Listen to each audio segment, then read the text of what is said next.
Today's news. In Somalia, the American commanders now feel that the city of Kismayu is peaceful enough that American troops can leave. Belgian soldiers have taken over the peacekeeping operation there, and the last Americans will be out on Sunday.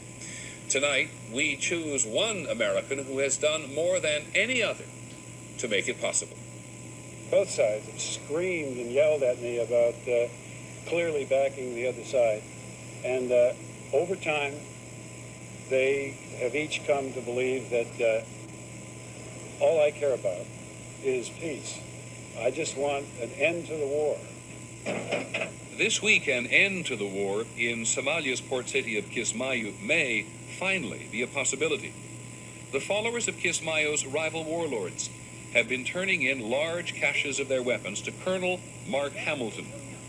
Colonel Hamilton has worked very hard to make this symbolic act happen.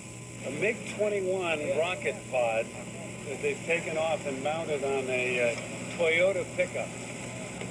And it worked without I'll be darned. These right here are the trappings of power.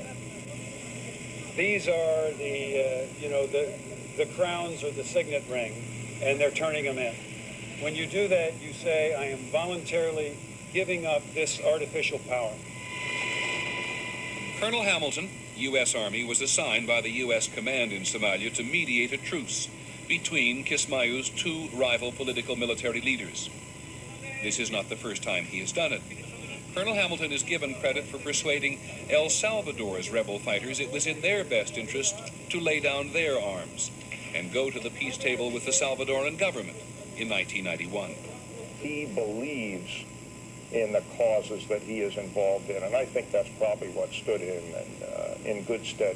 In fact, I know it is down in El Salvador, and over there in Somalia, I'm sure it is. This is Mark Hamilton's version of shuttle diplomacy. He has turned up daily these last few weeks at each warlord's camp. Private talks with Colonel Omar Jess one day, Hello, Morgan. a meeting with General Morgan the next, trying to convince both sides that killing each other and looting their own people has gone on long enough. We're talking about absolute disarmament. It's a fair man, really. And I would say that he will achieve his goal if you continue his working. You have got to be absolutely forthright and honest, because lies even in your own culture are too complex to keep up with. Mark Hamilton was born in New Jersey and raised in Florida. Hamilton went to West Point, and after a tour in Vietnam, received his master's degree in English literature from Florida State University. He taught English at West Point. Somewhere between the Bible and William Shakespeare, I've been sufficiently exposed to the nature of man to recognize some of the foibles that the great books have talked about. Good to see you. What Colonel Hamilton has recognized in Somali culture is the traditional role of the tribal elder in governing the local village, power that had been usurped in recent years by the warlords. I know that this is a fragile situation. In this extraordinary meeting, Hamilton convinces Kismayu's elders that they themselves, not the warlords or some foreign power, should once again be the law of the land. You are taking back your rightful role as the peacemakers and as the arbiters of conflict. But Colonel Hamilton is under no illusions that the mere turning in of a few weapons will immediately end the struggle for power here.